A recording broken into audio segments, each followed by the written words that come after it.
Bismillahirrahmanirrahim. Assalamualaikum warahmatullahi wabarakatuh. Selamat pagi anak-anakku semua.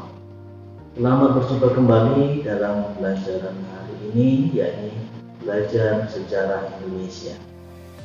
Pada pertemuan kali ini kita akan membahas tentang materi yang berjudul pendudukan Jepang di Indonesia, atau dalam materi yang revisi ke-13 dikenal dengan tirani matahari terbit. Baik anak-anak sekalian, pada materi semester 2 di kelas 11 ini, standar kompetensi yang akan kita capai di dalam materi kali ini adalah menganalisis perkembangan bangsa Indonesia sejak masuknya pengasuh barat sampai dengan pendudukan Jepang.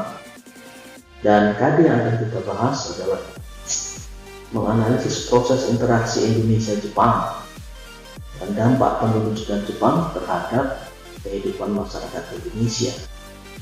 Sementara tujuan pembelajaran kita atau indikator yang akan kita capai pada pembelajaran kali ini adalah menjelaskan tentang proses masuknya Jepang ke Indonesia.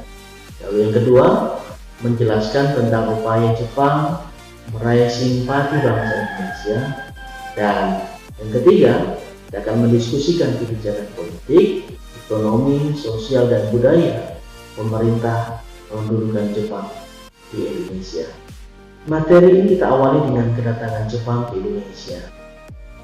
Semenjak terjadinya perang Asia Timur Raya, yaitu perang yang terjadi antara negara-negara Asia Timur, yang penyebabnya adalah Jepang yang melakukan pengeboman atau penyerangan terhadap Pearl Harbor di kota Hawaii pada 7 Desember 1941. Jepang pada awalnya menduduki Tarakan pada tanggal 10 Januari 1942, kemudian Minahasa, Sulawesi, Balikpapan, dan Ambon. Baru kemudian pada bulan Februari 1942, Jepang menduduki Pontianak, Makassar, Banjarmasin, serta masuk ke Pulau Sumatera, yakni di kota Palembang, serta di wilayah timur Pulau Jawa, yakni Bali. Selain pulau-pulau yang ada di Indonesia, juga Jepang menguasai wilayah Singapura yang dia kuasai pada tanggal 15 Februari tahun 1942. Pasukan Jepang melakukan serangan ke Jawa dengan mendarat di daerah Banten, Indramayu, dan Kragan antara Lembang dan Tuban. Pada akhirnya, setelah Jepang menyerang Belanda di Batavia pada tanggal 5 Maret 1942 dan Bandung 8 Maret 1942, pasukan Belanda di Jawa kemudian menyerah kepada bala tentara Jepang yang dipimpin oleh Hitoshi Imamura, yakni di Kalijati, daerah Subang pada 9 Maret 1942. Setelah menguasai wilayah Indonesia, maka Jepang melakukan upaya-upaya untuk mengambil hati rakyat Indonesia.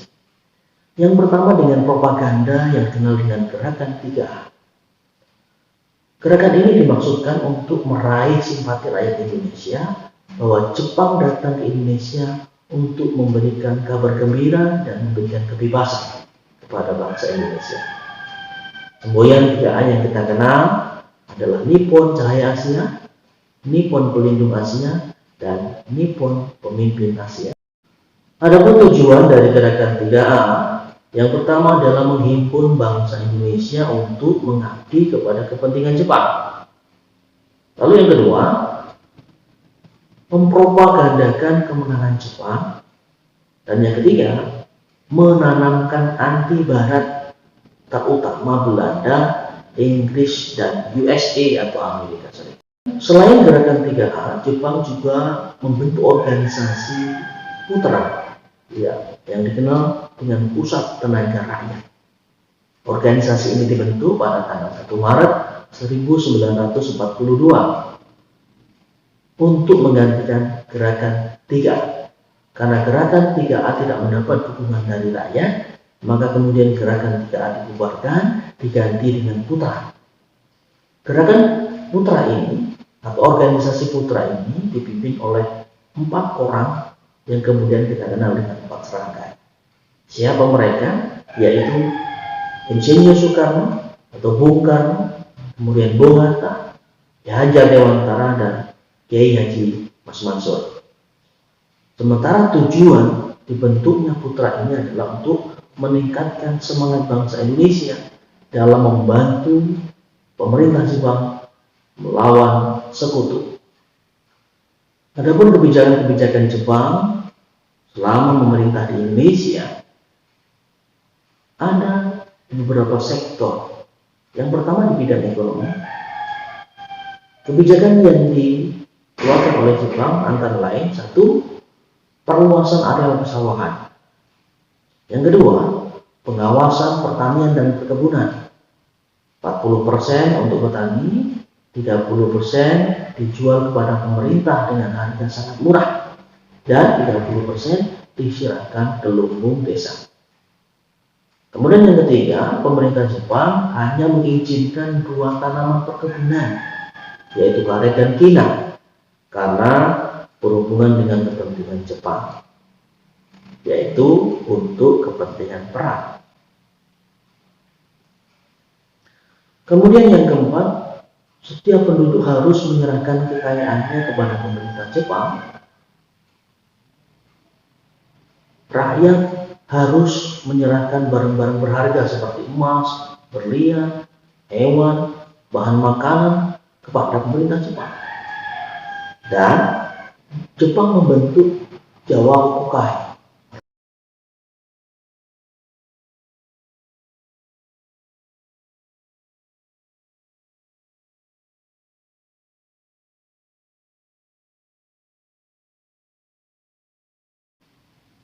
Nah, masing-masing wilayah atau daerah kemudian dibagi menjadi wilayah-wilayah yang lebih kecil lagi.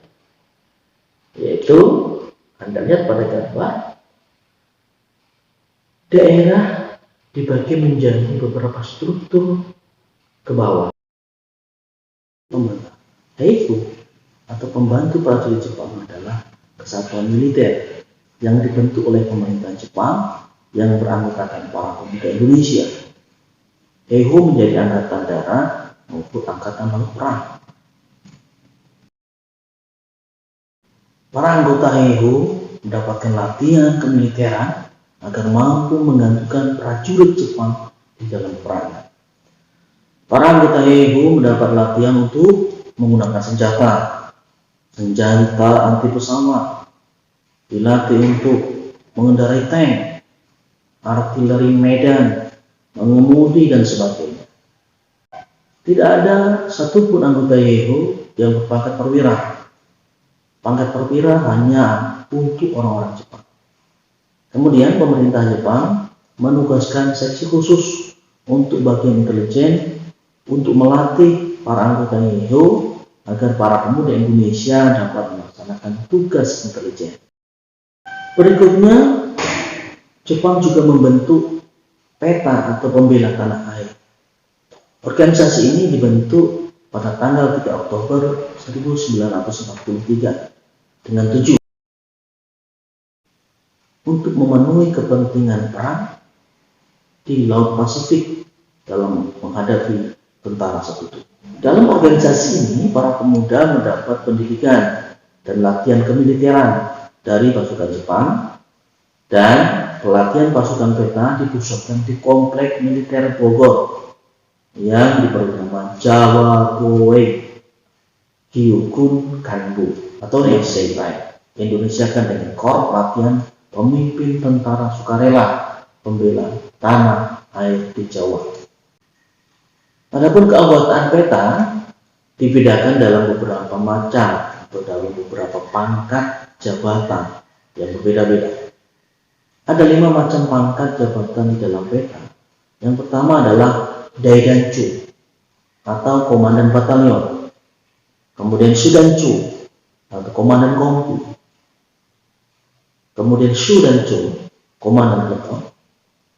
Budanchu, Komandan Regu, dan Gyuhei, prajurit sukarela. Sementara kebijakan pemerintahan Jepang dalam bidang sosial diantaranya adalah satu, pembentukan tanarigumi di dalam hukum tetangga atau RT untuk mempermudah pengawasan dan pengerahan penduduk. Lalu yang kedua, dilaksanakannya romusya atau kerja paksa, pengerahan tenaga kerja yang pada awalnya bersifat sukarela, tetapi kemudian dilaksanakan secara paksa. Bahkan setiap desa wajib untuk menyediakan tenaga sejumlah yang mereka butuhkan. Dan tenaga romusha kemudian dikirim di daerah Indonesia, bahkan ada yang dikirim ke wilayah-wilayah luar Indonesia seperti Malaysia, Singapura, Myanmar, Sarawak, Thailand, dan beberapa wilayah lain seperti Vietnam. Para tenaga romusha ini diperlakukan secara kasar oleh kepala tentara Jepang. Mereka dipaksa untuk bekerja tanpa mendapatkan makanan, bahkan tidak mendapatkan minuman dan jaminan kesehatan yang layak. Maka bisa Anda lihat di gambar bahwa mereka sangat menderita sampai badan kurus. Baiklah anak-anakku sekalian, demikianlah materi yang bisa saya sampaikan pada hari ini. Mudah-mudahan bermanfaat dan mudah-mudahan kita akan bertemu kembali dalam pertemuan yang lain. Sampai di sini pertemuan kita. Kita akhiri. Assalamualaikum warahmatullahi wabarakatuh.